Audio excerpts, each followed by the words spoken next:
بسم اللہ الرحمن الرحیم۔ السلام علیکم ورحمۃ اللہ۔ ابن الجوزی نے اپنی کتاب الملتقط میں ایک واقعہ نقل کیا ہے کہ ایک علوی بزرگ اپنی بیوی اور بچوں کے ساتھ شہر بلخ میں مقیم تھے۔ کچھ عرصہ بعد اس علوی بزرگ کا انتقال ہو گیا اور ان کی خاتون دشمنوں کے خوف سے اپنی بچیوں کو ساتھ لے کر شدید سردی کی حالت میں سمرقند چلی گئی۔ بچیوں کو مسجد میں چھوڑا اور خود ان کے کھانے کی تلاش میں باہر نکلی۔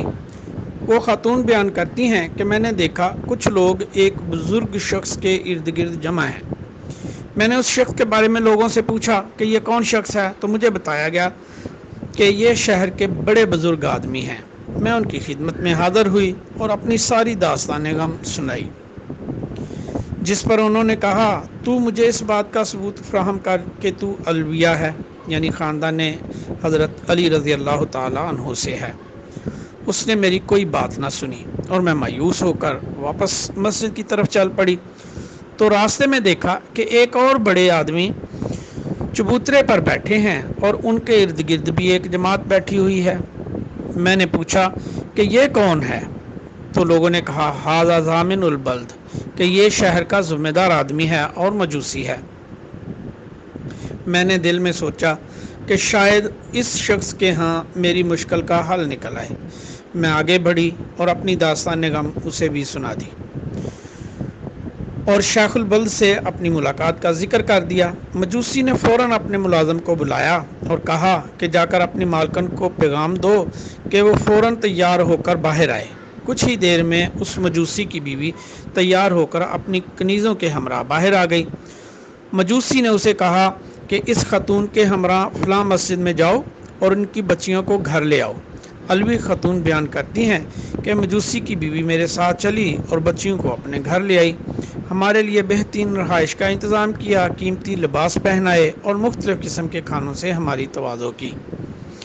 ہم نے انتہائی آرام و سکون کے ساتھ رات گزاری۔ آدھی رات کے وقت اس مسلمان شیخ البلد نے ایک خواب دیکھی کہ قیامت قائم ہو چکی اور سرکار عالم صلی اللہ علیہ وآلہ وسلم تاج شفاعت پہنے ہوئے ہیں۔ ایک سبز زمرد کا محل بھی اس نے دیکھا، جس پر شیخ البلد نے پوچھا کہ یہ کس کا محل ہے؟ جواب ملا یہ ایک مسلمان کا محل ہے۔ شیخ البلد نے رسول اللہ صلی اللہ علیہ وآلہ وسلم کی طرف بڑھا تو آپ صلی اللہ علیہ وسلم نے اس سے اپنا رخ انور موڑ لیا، جس پر اس شخص نے کہا یا رسول اللہ صلی اللہ علیہ وآلہ وسلم، کہ آپ نے مجھ سے اپنا رخ انور موڑ لیا جبکہ میں مسلمان شخص ہوں؟ جس پر رسول اللہ صلی اللہ علیہ وسلم نے اس شخص سے فرمایا کہ تو اپنے مسلمان ہونے پر دلیل دے۔ وہ شخص حیران اور پریشان ہو گیا، جس پر رسول اللہ صلی اللہ علیہ وسلم نے اس شخص کے کہا کیا اب تو وہ بات بھول گیا ہے جو تو نے اس علوی خاتون سے کہی تھی؟ وہ علوی خاتون اپنی بچیوں کے ہمراہ جس شخص کے گھر میں اب قیام پذیر ہے، یہ اس شخص کا محل ہے۔ وہ شخص پریشانی کے عالم میں خواب سے بیدار ہوا، روتا ہوا اور اپنے منہ پر تھپڑ مارتا ہوا اس علوی خاتون کی تلاش کے لیے باہر نکل آیا۔ اسے پتہ چلا کہ وہ خاتون اس مجوسی کے ہاں قیام پذیر ہے۔ وہ اس مجوسی کے پاس آیا اور اس علوی خاتون خاندان کے بارے میں پوچھا، جس پر مجوسی نے جواب دیا کہ وہ میرے پاس مقیم ہے۔ اس نے کہا انہیں میرے ساتھ بھیج دو۔ مجوسی نے جواب دیا کہ اب یہ ناممکن ہے۔ شیخ البلد نے اس مجوسی سے کہا کہ یہ 1000 دینار ہیں، ان کے بدلے اس خاندان کو میرے ساتھ کر دو۔ مجوسی نے جواب دیا لا واللہ ولا بمئات الف، کہ نہیں خدا کی قسم اگر تو 1,00,000 دینار بھی دے تو اب یہ ممکن نہیں۔ شیخ البلد نے جب زیادہ منت سماجت شروع کر دی تو اس مجوسی نے کہا کہ جو خواب تو نے دیکھا ہے وہ خواب میں نے بھی دیکھا ہے، اور جس محل کا تو نے نظارہ کیا ہے تو میرے لیے تیار کیا گیا ہے، اور اگر تو اپنے مسلمان ہونے پر نازا ہے تو پھر سن لے خدا کی قسم کہ میں اور میرے اہل خانہ رات کو اس وقت تک نہیں سوئے کہ جب تک ہم سب نے اس علوی خاتون کے دست مبارک پر اسلام قبول نہیں کر لیا، اور اب ہم پر اسلام کی برکات کا نزول بھی شروع ہو گیا۔ میں نے رسول اللہ صلی اللہ علیہ وسلم کی زیارت کا بھی شرف حاصل کر لیا ہے۔ رسول اللہ صلی اللہ علیہ وسلم نے مجھے فرمایا کہ یہ محل تیرے اور تیرے اہل خانہ کے لیے ہے، اور یہ اس نیکی کا بدلہ ہے جو تو نے اس علوی خاتون کے ساتھ کی، اور تم اہل جنت میں سے ہو، کیونکہ اللہ تبارک و تعالیٰ نے آپ کو تو بہت پہلے سے مسلمان پیدا کیا تھا۔ ایک اور واقعہ ہے کہ امیر تیمور کو اہل بیت سے محبت کا صلہ جو ہے، یہ بلخی نے یہ نابی المعودہ اور سوائق محرکہ میں نقل کیا ہے کہ امیر تیمور کی وفات کے بعد قرہ حضرات اس کی قبر پر تلاوت کیا کرتے تھے۔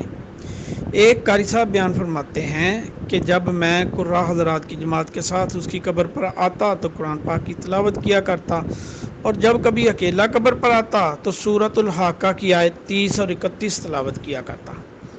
پکڑ لو اس کو، اس کی گردن میں توق ڈال دو، پھر اسے دوزخ میں جھونک دو، اور یہ آیات میں اکثر تلاوت کیا کرتا۔ ایک رات جب میں سویا ہوا تھا تو مجھے رسول اللہ صلی اللہ علیہ وسلم کی زیارت کا شرف حاصل ہوا۔ میں نے دیکھا کہ آپ صلی اللہ علیہ وسلم تشریف فرما ہیں اور پہلو میں امیر تیمور بھی بیٹھے ہوئے ہیں۔ قاری صاحب بیان کرتے ہیں کہ میں نے خواب میں ہی اسے ڈانٹتے ہوئے کہا، الہنا یا عدو اللہ وسلت، کہ اے دشمن خدا تو یہاں تک پہنچ گیا ہے۔ میں نے ارادہ کیا کہ اس کا ہاتھ پکڑ کر اس کو رسول اللہ صلی اللہ علیہ وآلہ وسلم سے دور کر دوں، جس پر آپ صلی اللہ علیہ وآلہ وسلم نے ارشاد فرمایا، دعاہ فإنہ کان یحب ذریتی، کہ اسے چھوڑ دو کیونکہ وہ میری اولاد سے محبت کرتا تھا۔ میں خوف سے بیدار ہوا اور امیر تیمور کی قبر پر جو خلوت میں پڑا کرتا تھا اس کو ترک کر دیا۔ سوائق محرکہ میں الزین عبد الرحمن البغدادی الخلال بیان کرتے ہیں کہ امیر تیمور کے کچھ وزراء نے انہیں بتایا کہ ایک مرتبہ امیر تیمور سخت بیمار ہوا۔ چند دن شدت اضطراب میں گزارنے کے بعد اس کا چہرہ سیاہ ہو گیا، لیکن کچھ ہی عرصے کے بعد خود ہی دوبارہ اس کا چہرہ ٹھیک ہو گیا۔ اس کی وجہ جب پوچھی گئی تو امیر تیمور نے خود بیان کیا کہ عذاب کے فرشتے میرے پاس آئے اور اسی دوران رسول اللہ صلی اللہ علیہ وآلہ وسلم بھی تشریف لائے اور ان سے کہا کہ اس سے دور ہو جاؤ کیونکہ یہ شخص میری اولاد سے محبت اور ان سے احسان کیا کرتا ہے۔ سبحان اللہ و بحمدہ، سبحان اللہ العظیم۔